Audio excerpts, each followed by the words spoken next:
पुण्यात्माओं, आपका सौभाग्य है, आपको ये अनमोल वचन, अनमोल ज्ञान सुनने जोगा बनाया। पहले तो भगवान ने आपको विद्वान बनाया, शिक्षित किया, और दास को इसका जानकार बनाया।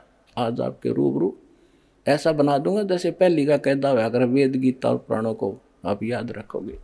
बोलो सतगुरुदेव।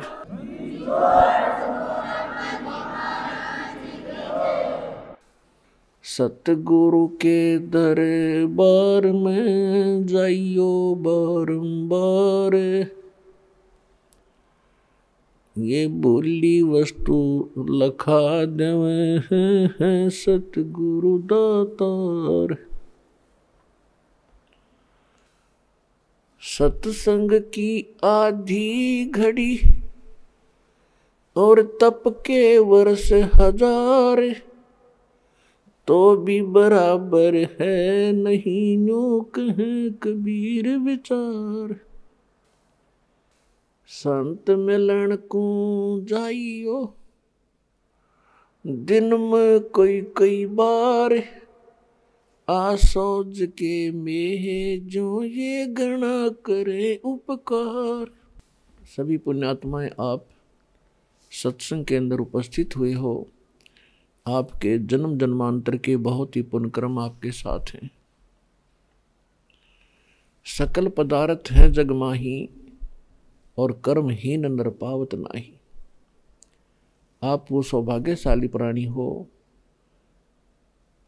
जिनको ऐसे समय में मानव शरीर प्राप्त हुआ है जिस समय में मोक्ष होना है इस प्राणी का। ये परमात्मा के द्वारा पूर्व निर्धारित किया हुआ था ये समय, और इस समय जिनको मानव शरीर प्राप्त हुआ है वो बहुत ही पुण्यकर्मी प्राणी है। इस यथार्थ ज्ञान को सुनते हैं और फिर दीक्षा प्राप्त ले लेते हैं। तो आप यहाँ पर दोनों प्रकार की पुण्यात्माएं उपस्थित हैं। कुछ तो प्रथम बार सत्संग सुनने के लिए भी आते हैं, तो यहाँ आना भी परमात्मा की रजा बिना नहीं हो सकता। भक्ति मुक्ति के दाता सतगुरु, ये भटकत प्राण फिरंदा, उस साहिब के हुक्म बिना नहीं तरवर पात हिलंदा। आपके ऊपर मेहर की है दाता ने, आप यहाँ तक पहुँच गए।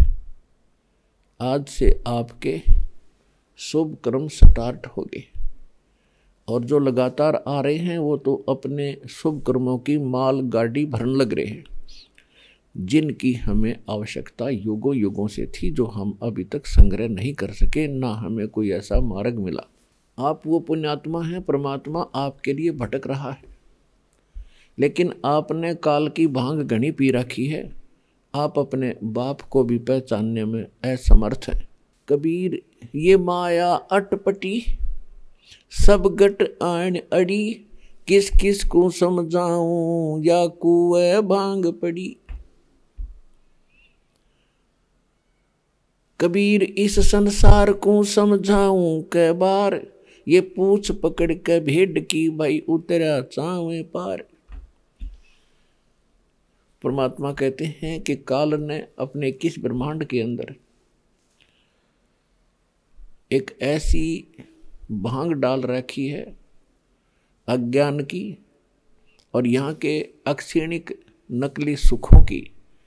हम इसी को प्राप्त करके मदमस्त होगे, बेटे होगे, बेटी होगी, कार और कोठी होगी, और जिनके पास ये सुविधा नहीं है वो उसको प्राप्त करने के लिए सिर डड़की बाजी लगाए बैठे हैं। और परमात्मा सत्संग के माध्यम से आपको याद दिलाते हैं,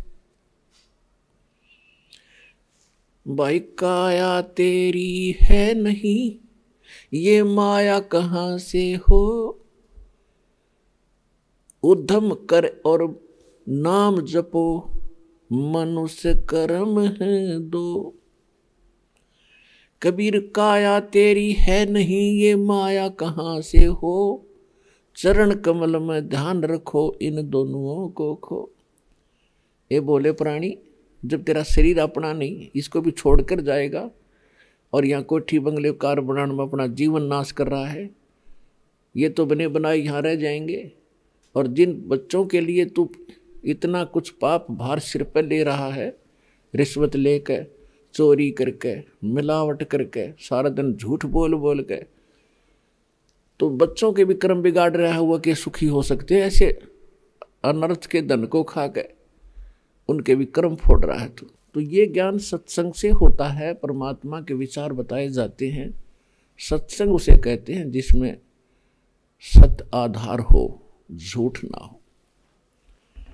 तो आज का जो विषय दास आपको बताना चाहता है कि आप बहुत पुण्यकर्मी प्राणी हैं, और उन पुण्यकर्मी प्राणियों में से हो जिनके पीछे भगवान बहुत दिनों से भटक रहे हैं। आप किसी ना किसी जन्म में जब परमेश्वर आते हैं और अपना ज्ञान बताते हैं, उस समय या कभी इस कलयुग के इस बिचली पीढ़ी वाले समय में भी आपका जन्म हुआ है, जिस कारण से आज तक आपको ऐसे घोर कलयुग में भगवान की चाह शेष है। नहीं तो वैज्ञानिक पाक गए, दो थोड़ा सा ये इंग्लिश सीख ली, थोड़ी सी अटपट सीख ली, कोई उच्च पोस्ट बन गई, छोटा मोटा कोई राजनेता बन गया, धरती तोल रहा है, हर मृत्यु के बाद गधा बनेगा, वो आंखें नहीं इसके पास। तो उन आँखों का ऑपरेशन सत्संग में किया जाता है कि इसके बाद भी जीवन है, जिसको तू इतने तक सीमित है, इसके आगे भी कुछ बहुत भयंकर पीड़ाएं हैं आपके जीवन में, वो यहाँ याद दिलाई जाती है। कबीर साहब कहते हैं, जो जन मेरी शरण है ताका हूँ मैं दास, गेल गेल लाग्या फिरूं जब तक धरती आकाश, गोता मारूं स्वर्ग में जा पाठू पाताल, कहे कबीर ढूंढता फिरूं अपने हीरे मोती लाल।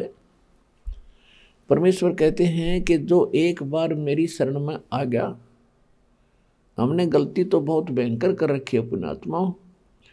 जब आप सृष्टि रचना को पढ़ोगे, सुनोगे, बहुत बार सुनाई है, आगे भी सुनाते रहेंगे, आज विषय दूसरा है, तो उससे आपको पता चलेगा कि हम कैसे सुख स्थान को छोड़कर और यहाँ किसी गंदे लोक में आ गए। एक पल का विश्वास नहीं, अगला सांस आएगा कि नहीं आएगा, और हम सारा दिन फूले फिरते रहते हैं, पता नहीं क्या क्या जुल्म कर देते हैं। और इस मनुष्य जीवन का उद्देश्य क्या है, ये सत्संग के बगैर पता नहीं चलता, और सत्संग हमें मिलता नहीं। सत्संग कई संत करते हैं तो उनको ज्ञान नहीं, वो केवल अटपट खटपट कर रहे हैं, और काल की प्रेरणा ही उनके अंदर प्रभावित है, तो उनके पास संपूर्ण ज्ञान नहीं और ना समाधान है उनके पास। तो ये परमात्मा कभी कभी रजा बख्शते हैं, तो जो रजा आज आपके ऊपर है, इसका पूरा विश्व लाभ उठाओ। परमात्मा कहते हैं, चारों युग में संत पुकारे और कूक कहा हम हेल रे, हीरे माणक मोती बरसे ये जग चुगता ढेल रे। परमात्मा कहते हैं, मैं चारों युगों में आया और अच्छी आत्माओं, पुण्यात्माओं को, भक्तों को मिला, उनको अपने से परिचित कराया। उसके उपरांत उनको सचखंड सतलोक, उस अविनाशी शाश्वत स्थान पर लेकर गया, फिर उनको वापस छोड़ा। उन महापुरुषों ने फिर मेरे से प्राप्त उस ज्ञान के आधार से मेरी महिमा का गुणगान किया, और मैंने स्वयं भी ये जानकारी रह रह कर प्रत्येक युग में आकर के दी। लेकिन आप इतने इस काल की भांग पी के इतने मदमस्त हो गए हो कि मुझे पहचान नहीं पा रहे, और आपने जो ज्ञान सुना है वो अभी तक अधूरा सधूरा सुन रखा है। तो क्या बताते हैं परमात्मा, सतयुग में सत सुकृत कह टेरा, त्रेता नाम मुनींदर मेरा, द्वापर में करुणा में कहाया, कलयुग नाम कबीर धराया। तो परमात्मा कहते हैं, मैं चारों युगों में आया और प्रत्येक युग में मैंने आकर के आप जी को यथार्थ ज्ञान दिया, लेकिन आप इस काल के अज्ञान को इतना ग्रहण कर चुके होते हो, मेरे इस तत्व ज्ञान को सुनना भी पसंद नहीं करते। तो पुण्यात्मा, परमात्मा आपके लिए भटक रहे हैं। परमात्मा कहते मैं रोवत हूँ सृष्टि को, ये सृष्टि रोवे मोहे, कहे कबीर इस वियोग को समझ नहीं सकता कोई।